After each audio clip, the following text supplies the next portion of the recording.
Well, my friends, look the child. Ayan Alam age about 1 year, 1 বছর বয়স। এই বাচ্চার স্কিন অ্যালার্জির সমস্যা ভিউয়ার, যেটা লাস্ট 2 থেকে 3 মাস ধরে এই সমস্যাটা ভুগছে। কেস টেকিং করা হয়েছে। তো ডিটেলস বলার আগে আমি অ্যালার্জির ব্যাপারে যদি কিছু একটু জানকারি দিই, সেটা হচ্ছে অ্যালার্জি কী জিনিস ভিউয়ার্স। দেখুন, কোনো জিনিসকে বাঁচাতে গেলে ওর একটা প্রতিরক্ষা ক্ষমতা দরকার। ঠিক একই রকমভাবে আমাদের শরীরের ইমিউন সিস্টেম বা প্রতিরক্ষা ক্ষমতা থাকে, যেটা খারাপ কিছু জিনিসের সাথে লড়াই করে, আমাদের রোগ প্রতিরোধ করে। কিন্তু কখনো কখনো এই প্রতিরক্ষা ক্ষমতা বা ইমিউন সিস্টেম গণ্ডগোল করে ফেলে, যার ফলে যেটা ওর কাজ সেটা সে ভালোভাবে করতে পারে না, এবং কখনো কখনো খুব বেশি ওভার অ্যাক্টিভ হয়ে পড়ে। এর কারণে যখন আমরা কোনো কিছু খাই, সেটা খারাপ খাবার নয়, আমাদের শরীরের জন্য ভালো, কিন্তু তবু আমাদের শরীর তার বিরুদ্ধে রেসপন্স দেয়, এবং সেটা খারাপ রেসপন্স দেয় ভিউয়ার্স। যার ফলে আমাদের শরীরের মধ্যে, স্কিনের মধ্যে বিভিন্ন খাওয়ার ফলে কোনো কিছু স্কিন অ্যালার্জি হলে, ফুড অ্যালার্জি হলে বিভিন্ন সিমটমস প্রডিউস হয় ভিউয়ার্স। যেমন র্যাশেস বের হয়, চুলকানি বের হয়, বিভিন্ন ধরনের সিমটমস দেখা দেয় ভিউয়ার্স।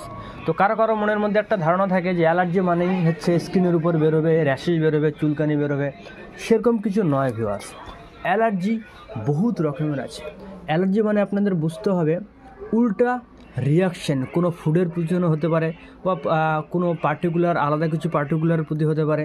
যে কোনো বিষয়ে শরীর যদি আলাদা রিয়াকশন দেয়, খারাপ রিয়াকশন দেয়, তাকে আমরা অ্যালার্জি বলবো। চাই সেটা স্কিনের মধ্যে হতে পারে, চাই সেটা শরীরের যে কোনো পার্টসের মধ্যে হতে পারে, বা ইনার অর্গানের মধ্যেও হতে পারে। উদাহরণস্বরূপ, একজনের ডিমের প্রতি অ্যালার্জি, সেই ডিম খেলে তার শরীরের মধ্যে প্রচণ্ড র্যাশেস বের হয়, চুলকানি বের হয়, তবুও তখন তাকে আমরা অ্যালার্জি বলবো। বা কারো কারো ক্ষেত্রে এমনও দেখা গেছে ডিম খেলেই পাতলা পায়খানা শুরু হয়ে যায় বন্ধুরা, তবুও তাকে আমরা অ্যালার্জি বলবো।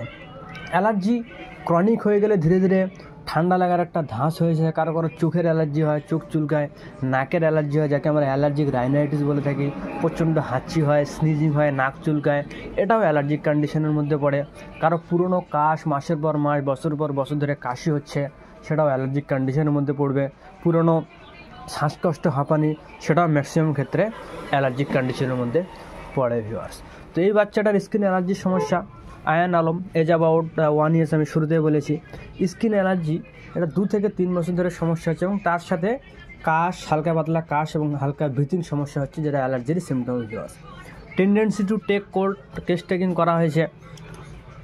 মাউথ স্যালাইভেশন, মুখ দিয়ে লালা পড়ে।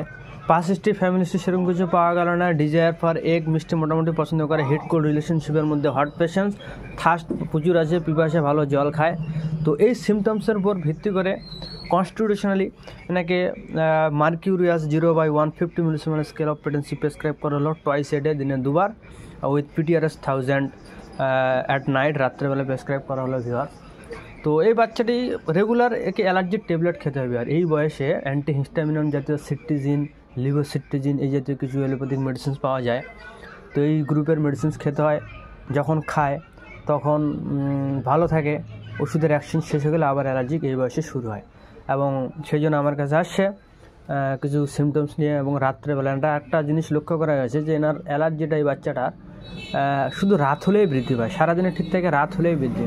এই সিমটমসের উপর গুরুত্ব দিয়ে, স্যালাইভেশনের উপর গুরুত্ব দিয়ে, থার্স্ট, পিপাসা প্রচণ্ড বেশি, এই সিমটমসের উপর গুরুত্ব দিয়ে মার্কিউরিয়াস 50 মিলিসিমেল স্কেল অফ পেটেন্সি প্রেসক্রাইব করা হলো।